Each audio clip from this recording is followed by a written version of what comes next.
people with real jobs. Hello? Self-employed people. Which do you want to be? This is Certifiably Unemployable. It's time to fire the boss and become self-employed. Maybe you need a push to get that business or side gig going that you've been dreaming about for years. And if you're an entrepreneur, you can listen to stories and get experience from people who've done it. Get ready to change your life. Broadcasting from the compound, this is Certifiably Unemployable, and this is Sean Dean.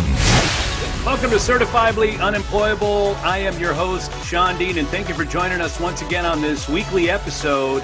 And today's topic, I'm going to be honest with you, I think the title is actually funny, but I believe that this is going to be some strong content because we have a lot of entrepreneurs listening, people that are looking maybe to get their business started, or maybe there's people out there that have already been in business for a long period of time, but they can relate to this story and said, man, I wish I would have gone back and did it differently. And it's how to fire your boss correctly, right? And our guest today is Rob Magill. He's the owner of Magill Counseling Associates, LLC, a quickly growing counseling practice in Pennsylvania. Now, even before owning a counseling practice, he was self-employed as an independent contractor. He left full-time working for others in part due to the frustrations he was facing with previous bosses. He had the opportunity to fire two different bosses, one of which did not work out so well. So he learned some lessons from that, which we're going to hear all about that. And then the next boss he fired went really well. So Rob, welcome to Certifiably Unemployable. Thanks for joining us. Thank you. I'm very glad that I could be here. Perfect. So Rob, tell us where exactly are you located in Pennsylvania? I'm in Ephrata, Pennsylvania, which is in Lancaster County. So basically South Central Pennsylvania. Perfect. Fantastic. So as I alluded to, the topic is how to fire your boss correctly. You obviously made some mistakes in firing a boss, and then you figured it out and learned from there. So before we get into that topic and really own in on some lessons there, so tell us about yourself, your background, what is it you work on right now as far as your counseling firm? What do you do? So I own a group counseling practice. There's myself and about 9 other clinicians at this point. The practice is set up to both help with mental health, but also with couples and families. Okay. And I was pretty intentional with that there's overlap. So if one person shows up, we can help the entire family through that. Okay. With a strong emphasis on working on couples, families, and communication ends up being a huge piece of what we end up talking about through that as well. And I mentioned that because that ties in to a little bit later today as well. Yeah, and I think when people underestimate the relationship of their personal lives and tie it into their business, I think when they underestimate how powerful those are together, by the time they figure it out, it's sometimes too late. So I think it's a good lesson to talk about, and so I commend you for taking upon that role, because I would imagine it's not easy doing what you do, right? It's not. I like to say that life is very simple. It's just very difficult. Right. I can probably teach someone how to communicate well in about 30 seconds, but it can take a lifetime of figuring out how to actually implement that and how to do that well. And I know that from experience. Right. You mentioned about firing boss. I did that horribly at one point. Yep. Learned a lot from it and was able to do that a lot more. So if it's okay with you, I'll kind of jump in with kind of what not to do and then go from there. Yeah, absolutely. So before we get started, if you're watching on YouTube, make sure you make a comment. Let us know maybe some feedback, what resonates with you. Maybe you have some questions for Rob during this. And I know you're not listening to it actually live. This is a recorded version. But what I want to be able to do is get those questions back to Rob, get you connected, because anything that this content can help you with, that's what it's all about. So leave your comments, subscribe, share, because there's definitely somebody you know that needs this message. So Rob, how did you fire your boss incorrectly? Tell us that story, please. Absolutely. So I had my practicum at the place I was working at. Learned a lot there. But like most jobs I've worked and why I am now self-employed is I always kind of butted heads with the boss for some reason. There was some sort of red tape or just decision that was ineffective. And then I ended up kind of moving up at the company a little bit, ended up running a program and having to interact a little bit more on the administrative side. There were more and more things I was disagreeing with. And eventually just kind of hit the tipping point. I decided to leave. I found a job elsewhere. But going through the process of leaving there, so in hindsight, 2020, I would have done 100 things differently, and later did. But some of the things I did not do is I wasn't clearly communicating problems I was having. Right. If I had a hiccup, I might mention something at one point. I wouldn't really follow up with it. I wouldn't express why something was important. The boss won't give me what I need. I get frustrated, and I just kind of became passive aggressive with that. So how do you feel? How do you feel that by firing your first boss incorrectly, has that affected your business today? Oh, absolutely. For myself, especially with the hindsight, I feel very awkward around I realize I kind of burned that bridge. Right. And as far as referral sources, because I'm in the same industry, I don't mind giving them a referral if I need to. I'm not as confident I will get a referral, and based on how I interact with them, I kind of don't deserve a referral from them either. Right. Absolutely not. It's kind of one of those things where you want to say it's water under the bridge, but apparently it's a little more than that. So what did you do? Did you just finally just throw your hands up and walk away? I mean, give us the example of exactly what you did incorrectly, other than not communicating the issues that you were having.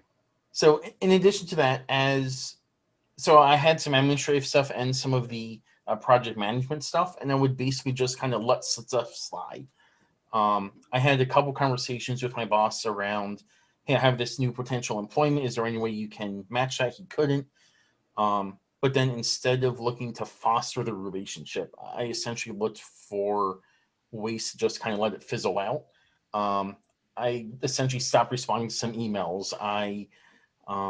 It was just a disaster, if that makes sense. It was like a self-sabotage thing, right? Essentially, yes. Yeah. When it came down to actually leaving, it was more of a see it, hopefully not, type of interaction. And I was friends with the boss, but professionally, it was just a horrible, ineffective way. Definitely did not leave with the door open for any sort of other communication with them. It's more, yep, this is my last day. I'm done. Just make sure you send me my last check, and that's it. Right. Contrast that. I learned a lot professionally. I learned a lot personally. I grew a lot. I learned a lot more about developing relationships. Like you mentioned before, pretty much everything I do is based on relationships, not just with my clients, but with other providers, with insurances. Probably 90% of life deals with relationships in some point. Right. 100%. I agree. And we've talked a lot about relationships, and, I've mentioned many times when you're self-employed, when you're an entrepreneur, a lot of the topics we talk about on this podcast, a lot of the stories of different individuals like yourself, our next guest, our previous guest, a lot of them have common denominators, and relationship is always going to be one of those common denominators in any business. I don't care what you're doing. So after you left there in the hostile condition it was in, what did you do after that? So that's actually the second boss that I fired. I started working there, and it was an overall pretty good place. I ended up changing an administrator who needed a lot more training and a lot more follow-up to get him up to speed. And I started off similarly with the first boss, but applied a lot of what I learned and was able to leave in a really good position. So same thing, I was much more proactive, much more on top of communicating what I needed and why. Right. At the same time, I also realized that I had all the skills I needed to start my own practice. Right. So I was intentional with slowly transitioning out, but I also kept them in the loop a lot more so. I knew with their policy, they wouldn't mind if I was working somewhere else. So I tried to be more upfront with that and what some of my intention was. Also with the problems, it was probably 6 months of talking with them about some of the problems I was having. And I was approaching it not in terms of, hey, you're messing up, or in terms of, hey, here's a problem I ran into. Right. Here's what I'm seeing. How can you help me? Or, hey, I need this bit of information on my end so I can kind of sort through things on my end. Hey, can you get that for me? And I tried to make it more like a teamwork and help me problem solve this. Go ahead. No, I agree, because I think you can look at this a couple of different ways. Number one, you can look at it in the position where you were not happy as an employer or as an employee and really not happy. But you can also learn on the other side and say, as an employer, I know when I've hired people, I've had those times in my career as being the boss and having employees where you've got someone solid on your staff. You've got someone who has that go-getter attitude. As much as you don't want to lose them as an employee, you also don't want to hold them back from doing what they want to do with their life. Mm-hmm. You know, Absolutely. so it's a struggle, I think, as an employer, because you're like, well, do I encourage him to go open his own thing and become my competition? Or do I just try to give him more money, encourage him not to stay? I believe at the end of the day, Rob, if someone has it in them to start their own business, regardless of what you do as an employer, they're going to do it. Yeah. Right? Wouldn't you agree? Yeah. If I'm going to go, I'm going to go. The question is, what's that process going to look like on my end and your end? And how can we make this work? Or can we not make this work? So then what's that going to look like? Absolutely. Right. But if we're not going to make it work, then let's separate as adults. Mm-hmm. Let's make it a positive thing, because when we wake up tomorrow, you're going to have a business and I'm going to be starting a new business. So nothing we can do about that. So what ended up happening when you fired your boss correctly? Did you give him a 2-week notice? I mean, how did that whole thing play out? So given the field, it was about probably a month to 1 to 2 months, somewhere in their notice. A part of it is because I was working with clients, I can't just stop working with them. You had to wrap up projects and clients, and you want to transition for them as well. Not just at that point, it's about the client more so than it is the business, right? Absolutely. Yeah. And out of respect for them, they were trying. I recognize there's that one staff member that was causing the problem. And I didn't want to cause undue problems for them. And just, hey, here's the shortest amount of notice I can give you. Here's how I'm going to wrap everything up. See ya. I wanted to recognize that they were trying to work with me, that overall they're a pretty good place. They overall treat me pretty well, just for some of those hiccups. Right. So I was willing to work with him a lot more. And because I was proactive and consistent in talking with them, my suspicion is they probably saw the writing on the wall. And when I went to him and said, look, this is something we've been talking about. Some of it was impacting my paycheck. I said, look, here's what my last paycheck was. It's down this much, and it should be all the way up here. It's down here. Right. And I'm not getting the feedback. This isn't tenable. I have my own practice. Here's when my last day here is going to be. They weren't surprised at all. Like, they saw that writing on the wall because I did that work. Right. And then because I was willing to work with them, that whole process continued. I was able to take some clients with me. Some clients stayed. And I worked with myself and my coworkers to make that a very smooth transition. On this side of that now, and that was several years ago, we still give them clients. They still give us clients, because I was able to maintain that working relationship with them. Right. That working relationship was able to continue, and it's still working out really well for both of us. Yeah. So, I mean, it really wasn't just about you. It was about the person that owned the company you were working with as well, because they were willing to understand what your goals were. Mm-hmm. And they were able to put their ego aside, put them aside, and truly make it about the client. Because I would imagine, and especially what you do, and it's like this many business, when you build that trust with an individual, especially if you're talking about your family issues, your relationship issues, whatever, you're not just going to want to expose that to anybody. No. So when you're talking to somebody and you build that trust, seeing them leave and move on to another firm, that would be a challenge. And I would think in many cases, people are like, well, we didn't get our issues worked out, but I don't know if I want to start over with somebody else. So being able to transition and allowing that client to transition with you, I think is powerful. And that says a lot about you. And it also says a lot about who's now your competitor, but of course, a business relationship that you sustain. So that's good. Absolutely. And now on the other side of this, I have staff that I hire. I've had staff that left. In hindsight, both bosses probably saw the writing on the wall. Right. Both bosses probably knew I was well on my way out the door. So with the first boss especially, like I was just kind of being an idiot. Like he knew there's no reason to be a jerk about it. And if you Right. can maintain that relationship, fantastic. And if they don't want to, don't force the issue either. Right. That's up to Right. them. And then maybe they'll realize, hey, I was kind of a jerk. Hey, how can I do this a little bit different on their end as well? Right. But bosses know, like, no entrepreneur is going to be the first entrepreneur or boss hired at some point. So they're probably going to see the writing on the wall. Hey, this guy's doing fantastic. Here's all this stuff.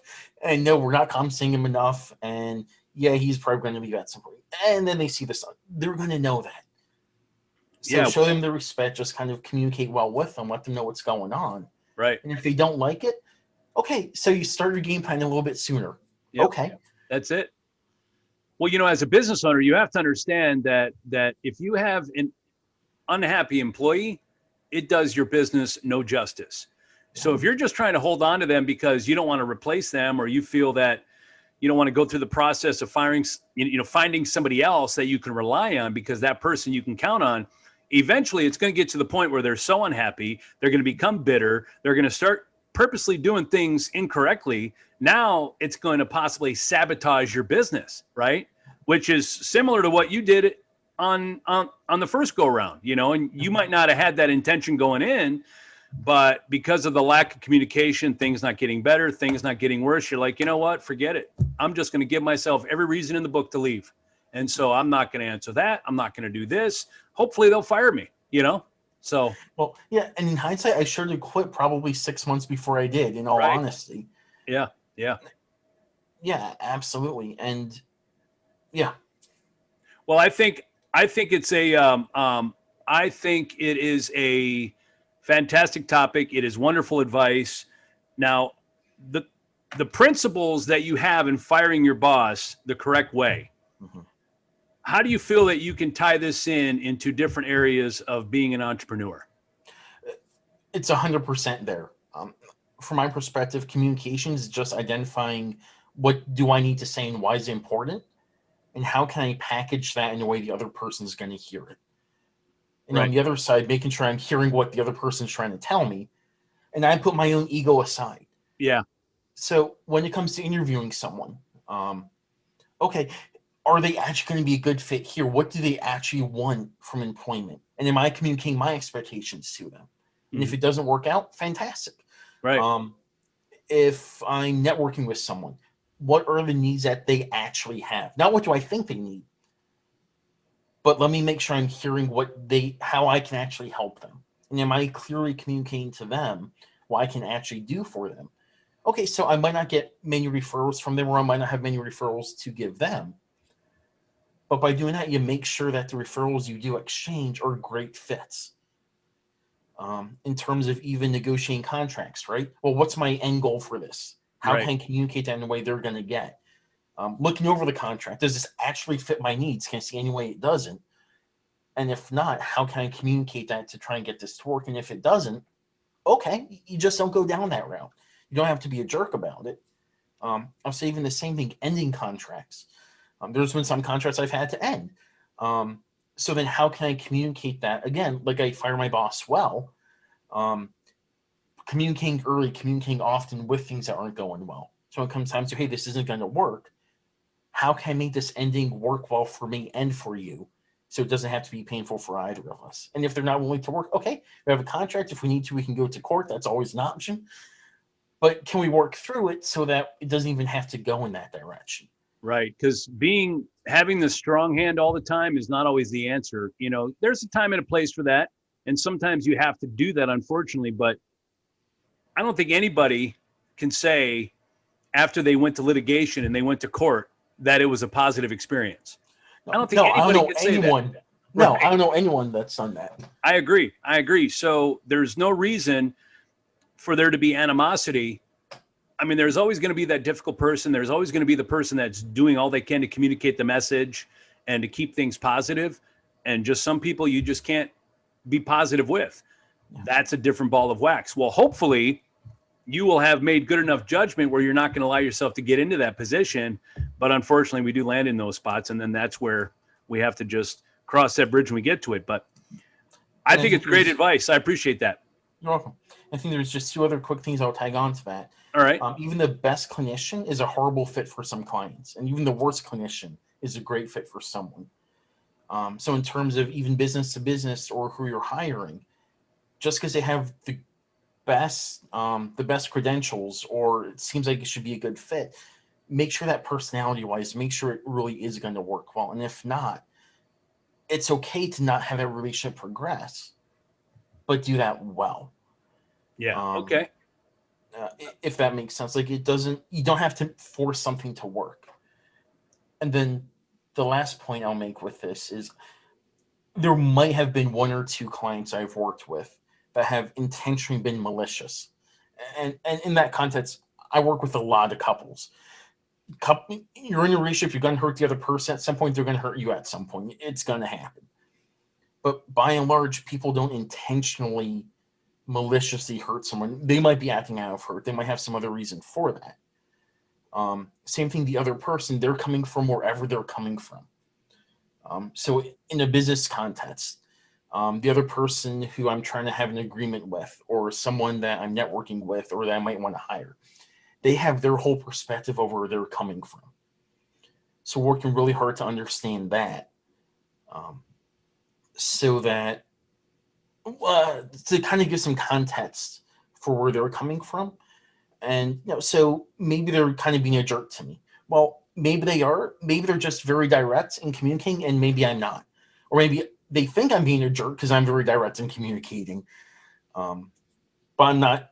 I don't have any animosity. I'm just being very direct. It's understanding where they're coming from and being able to work around that if possible. And also acknowledging this isn't going to work. And I think that's important too, that ending something isn't a failure. As an entrepreneur, quitting my previous job was the best thing I could do because it freed up all my time. That the ending it doesn't have to be a negative. I like the idea of it's a new chapter in a book. Mm-hmm. All the characters from the previous chapter are still there. That whole chapter is still there.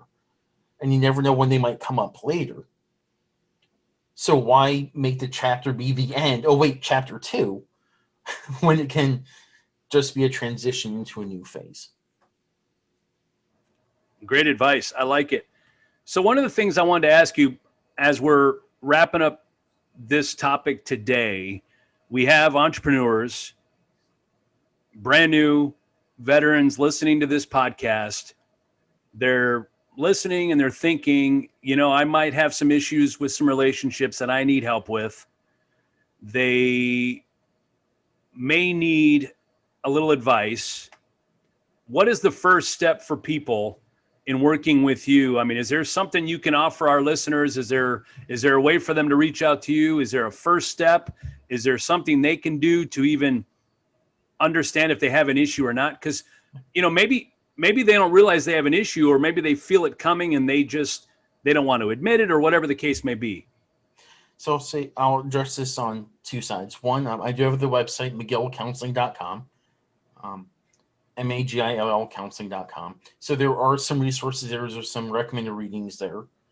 And I think on a very tangible, personal first step is to take a very careful inventory, to take ownership. If a relationship's not working well, not to look to the other person, but first look at what can I do better. Every coworker I've butted heads with. Right. Okay, what am I doing to add to that? And how can I make a change? And grow from there. And if there's still some roadblocks, they can't figure out kind of the next step, then reach out, get some help. And if that's with a counselor, great. If that's with a mentor or a coach or someone, that's okay. Just reach out. And if you don't know something, great. There's lots of stuff I didn't know. Right. But reach out, get the information you need from someone credible, someone who's done it before, and learn and grow, and to not view that as a roadblock, but as a chance to better yourself. There's a point you had brought up about taking ownership of the issue. And that's one thing that I learned several years ago was, I can't remember exactly who it was, because there was a time in my business career where I was always, back to back doing continued education and doing different things to learn how to communicate with employees better and different things. And something somebody had said to me a while back is when you have a disagreement, rather than blame the other person, first you need to blame it on yourself, because that forced me to, like you said, take inventory, understand what I possibly said wrong, because you've got to take ownership of it. Because if right away you want to point the finger at somebody else, the issue's never going to get better, right? And so that was something I learned a long time ago. And I felt that did make me a better boss. It made me a better listener. It made me a better husband. It made me a better parent, because it boils down to communication, like you said at the beginning. So if somebody goes to your website, which, by the way, I'm going to go ahead and put your website, I'm going to link it to the podcast. It's going to be easy for people to reach out. If for whatever reason they want to reach out to me and I need to help them get in contact with you, feel free to do that. I would imagine your website talks about all the certifications you have, because I'm looking at your signature here and you've got a lot of letters next to it. I don't know what any of it means. And so rather than us breaking it down right now about the certifications you have and everything else, all of that's on the website, I'd imagine, as well, right? Yes. Yep. Okay. Now, is there like an assessment that is done? Do you do like a consultation for couples? I mean, is it, can they do it all virtually through Zoom? How does that work? So there's a couple different formats. So the whole process is someone would call, give us some general information, and we'll connect them with a counselor that we think would be an excellent fit for them. And then there's the intake paperwork to fill out, basically agreements. Yeah, you agree to be here. Here's what that's going to look like. Get a whole bunch of information. And some of that includes some screenings as well. Then sit down with a counselor, kind of work through a game plan from there. We do have a couples assessment we can use. We don't use that all the time, but on a case-by-case basis, if we feel like we need a little more, I'll say a little more technical information or kind of a broader picture, than we can get one-on-one will also do that. All right. Fantastic. So the website again is, what was the website address again? Magill Counseling. So MAGILL counseling.com. MagillCounseling.com. Rob, we appreciate you being on Certifiably Unemployable. Thank you so much. You're very welcome. I'm glad I could be here. All right. Perfect. So if you want to reach out to Rob, you need to reach out to me first. That's fine. I will gladly make the contact. And don't forget to share this information, because you know somebody that may need this information, whether you do or not. So we appreciate you being a part of Certifiably Unemployable. And until next time. You've been listening to Certifiably Unemployable. Ready to fire the boss yet? You're on your way. Sean has been self-employed for over 20 years. So if that's something that you want to do, something you've been dreaming about for years, Sean has all the knowledge, good, bad, and indifferent. We hope you've gotten some useful and practical information from this show. And we'll be back soon. But in the meantime, hook up with us on Facebook and Instagram at Certifiably Unemployable. Find us on YouTube and at www.certifiablyunemployable.com. Till next time, this is Certifiably Unemployable, signing off.